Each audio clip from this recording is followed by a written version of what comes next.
Hola amigos de la Rueda del Misterio. Hoy, en este miércoles literario, como yo muchas veces digo, vamos a tratar de libros. De libros que a mí me resultan muy interesantes. Y hoy vamos a hablar de experiencias cercanas a la muerte. Sabéis que a mí me gustan muchísimo esos temas. Soy un gran investigador y sigo investigando temas de experiencias cercanas a la muerte.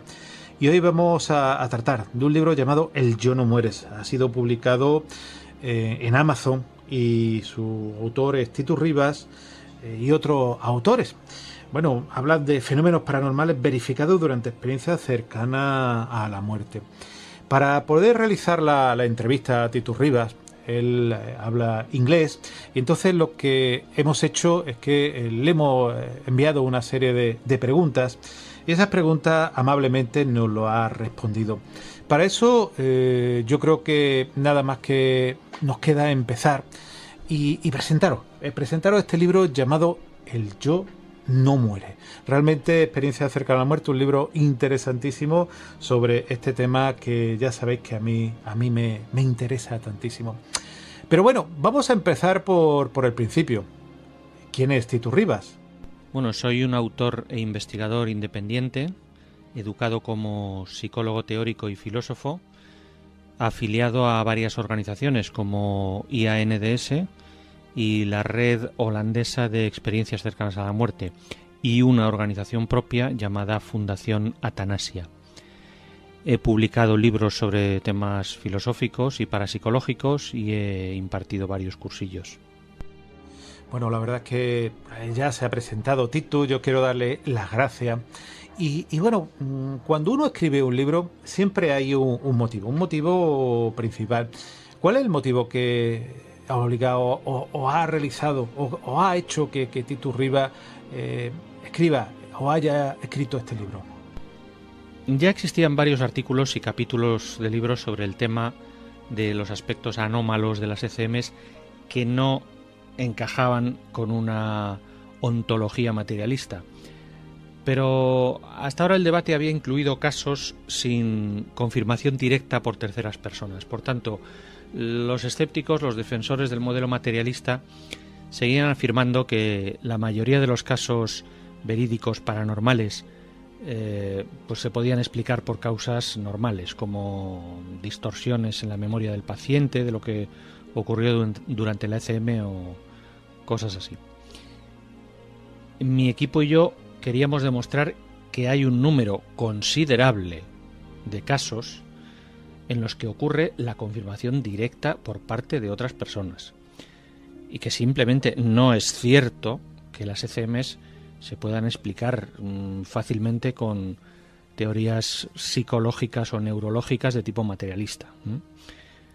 Un miembro del equipo, Annie Dirben, tuvo una ECM años antes de nuestro proyecto y sabía por propia experiencia que las ECM son más que una alucinación extravagante.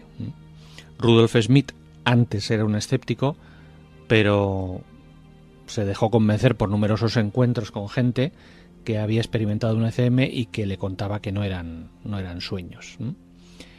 Además, hemos sido ayudados por otros investigadores en este campo, sobre todo por la doctora Jan Holden y Robert Macy por su esposa Susan Mace. Como bien dice, hay muchas personas que se transforman, que se transmutan, que realizan esa metamorfosis de no creer o de pensar que esto simplemente es producto de la neurociencia, de productos neurofisiológicos, y se dan cuenta que no es así. En el subtítulo del libro dice que hay fenómenos paranormales verificados. ¿Por qué dice eso en el subtítulo? Pues porque esto es el resultado de nuestra investigación. Buscamos casos que obedezcan a nuestras normas, tanto dentro de la literatura sobre ECMs como en nuestras propias investigaciones empíricas, como en el caso del paciente con la dentadura postiza.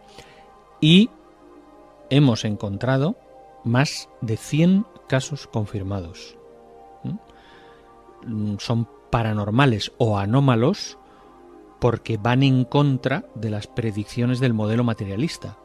Según el materialismo, no existen facultades como la clarividencia o la telepatía, y tampoco existe la conciencia clara durante la muerte clínica y, sin embargo, hemos podido identificar casos en los que tales anomalías ocurrieron, siempre según terceras personas.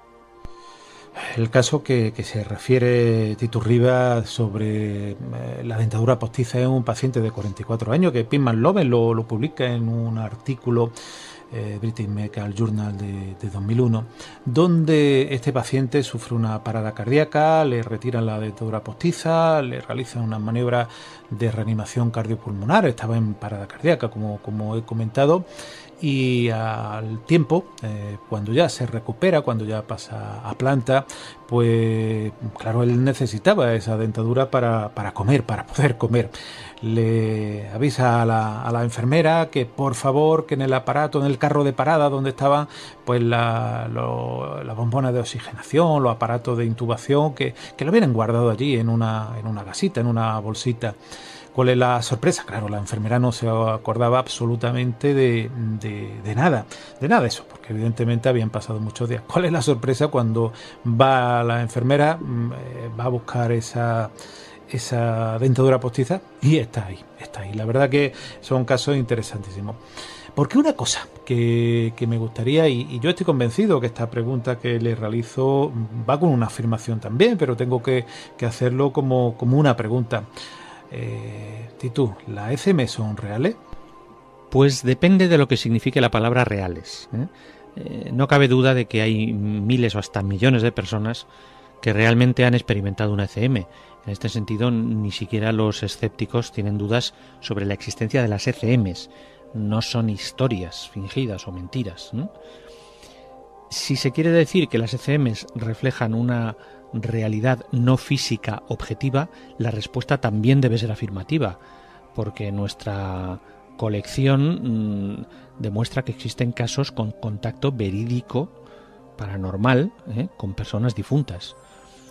Esto no implica que todas las ECMs reflejen un mundo sobrenatural real. Hay muchos casos en los que la propia mente inconsciente del paciente influye en el contenido de la ECM. Por regla general se trata de visiones religiosas específicas, por ejemplo, de visiones de figuras religiosas, lugares, etc. Es posible que la experiencia consciente después de la muerte definitiva o clínica sea una mezcla de elementos subjetivos con elementos objetivos. Lo que está claro es que las ECMs no pueden ser explicadas satisfactoriamente por ninguna teoría materialista.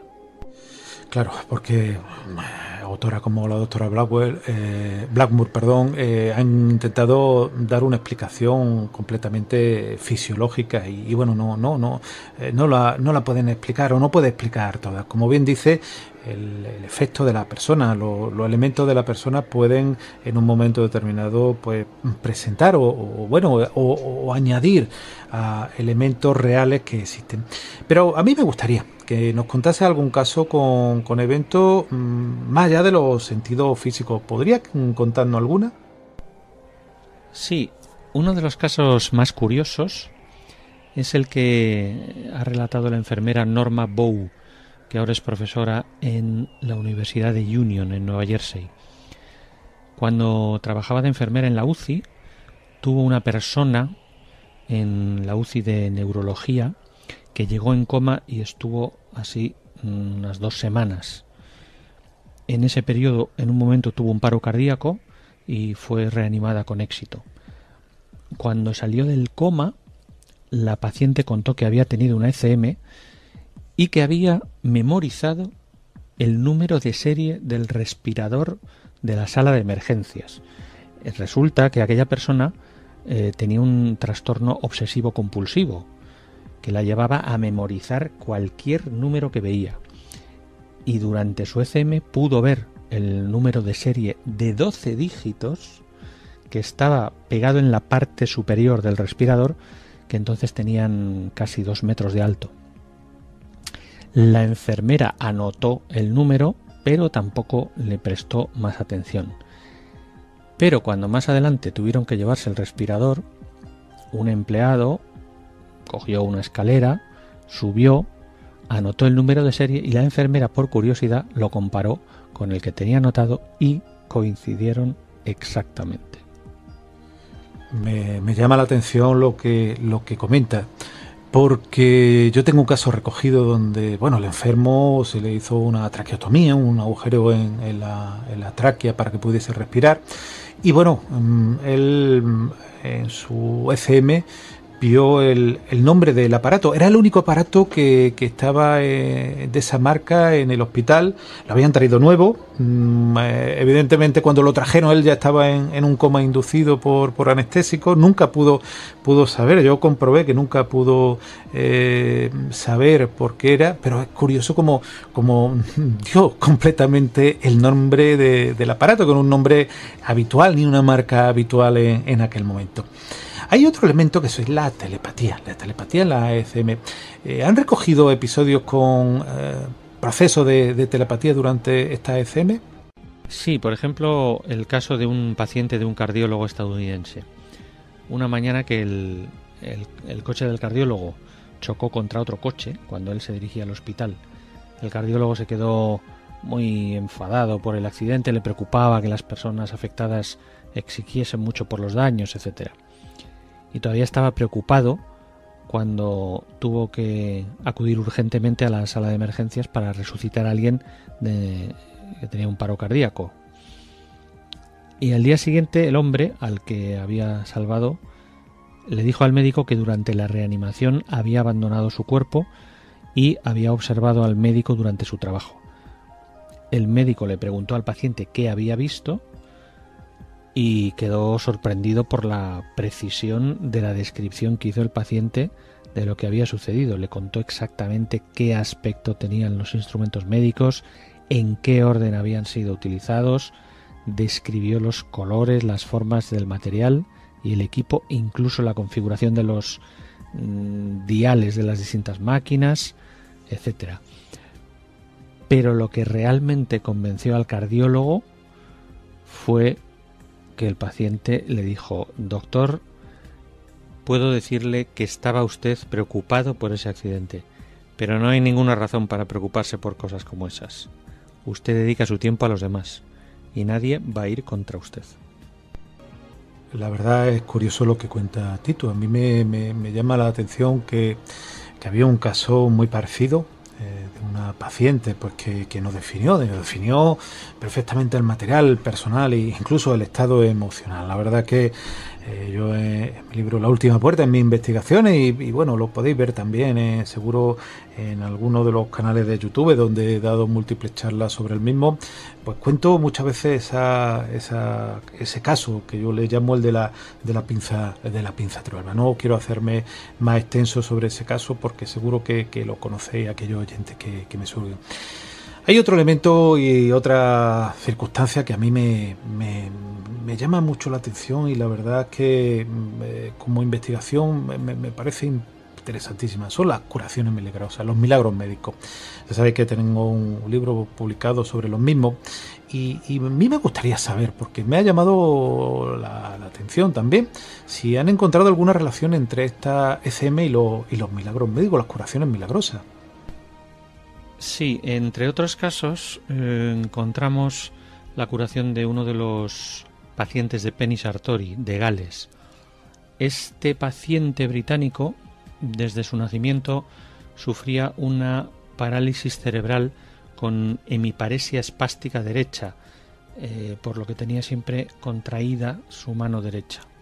El paciente explicó que su mano había sido toda su vida como una garra. Esta afirmación fue apoyada por una declaración de otro testigo, su hermana. Después de su ECM, el paciente de repente pudo abrir su mano, a pesar de que no mencionó que el contenido de la ECM explícitamente implicase o hiciese referencia a la curación.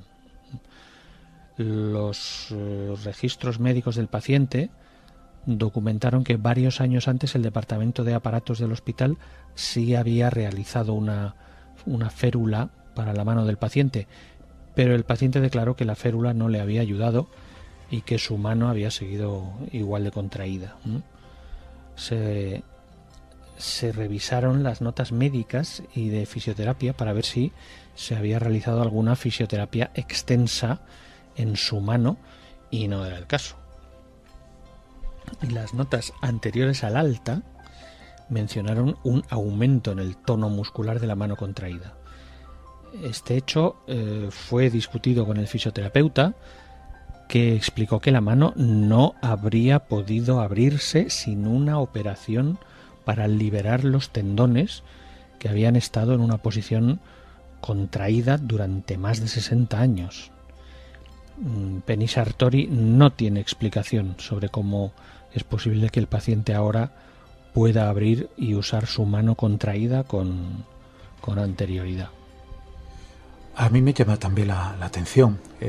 Estos pacientes refieren muchas veces la presencia de fenómenos paranormales, de capacidades paranormales, pero ¿han encontrado algún fenómeno paranormal o han reportado algún otro fenómeno paranormal? Otros fenómenos paranormales que reportamos en el libro son, por ejemplo, la manifestación paranormal del paciente a otras personas durante la ECM. Experiencias paranormales compartidas durante la ECM también. Por ejemplo, ya después de la ECM, poderes de percepción extrasensorial, incluyendo la psicoquinesia.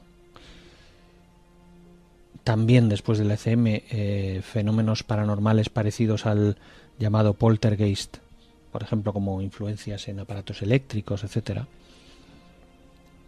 Y también contacto real con fallecidos, incluidas mascotas fallecidas.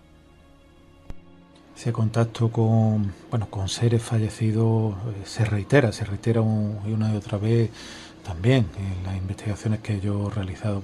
Pero bueno, siempre hay una parte que a mí me gusta también tratar, y la tratáis en vuestro libro, en tu libro, el yo no muere.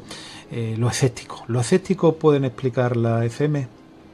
Bueno, puede haber más de un aspecto que ellos podrían explicar mediante factores fisiológicos o psicológicos, pero también existen las anomalías descritas en nuestro libro. En ese sentido, la respuesta debe ser no. Los escépticos no pueden explicar las ECMs en su totalidad. Y bueno, yo sé que los autores, evidentemente, cuando uno escribe un libro, le gustaría que el lector, el futuro lector, el lector potencial, se acercase a su libro de una forma determinada. ¿Cómo le gustaría a Tito Rivas que el lector se acercase a este libro, El yo no muere? Pues con un espíritu abierto y también racional. El lector tiene que evaluar el mérito de cada caso y así decidir si los casos en nuestro libro le pueden convencer o no y hasta qué punto. Pues la verdad es que no sé si le gustaría a Tito Rivas añadir algo más para los oyentes. Sí, uno de los mensajes importantes del libro es que la metodología científica no se limita a los experimentos controlados, sino que también incluye la documentación y la verificación de casos espontáneos y clínicos. Otro mensaje importante es que la única teoría plausible para los casos de consciencia durante la muerte clínica es que la consciencia clara y compleja básicamente no depende de la actividad neurológica en el neocórtex del cerebro para su existencia, lo cual implica su supervivencia después de la muerte definitiva del cerebro. Aunque la muerte clínica es reversible y la muerte definitiva no, la falta de actividad cortical es igual. Es decir, neurológicamente hablando, no existe diferencia entre ambos estados en cuanto a la relación entre cerebro y consciencia. Ya hemos hablado del libro, de lo más importante, pero claro, el lector dirá que se puede recibir en Amazon, pues, si le pudiese dar la orientación de dónde adquirirlo. se puede adquirir el libro en internet mediante el sitio web español de Amazon, en amazon.es.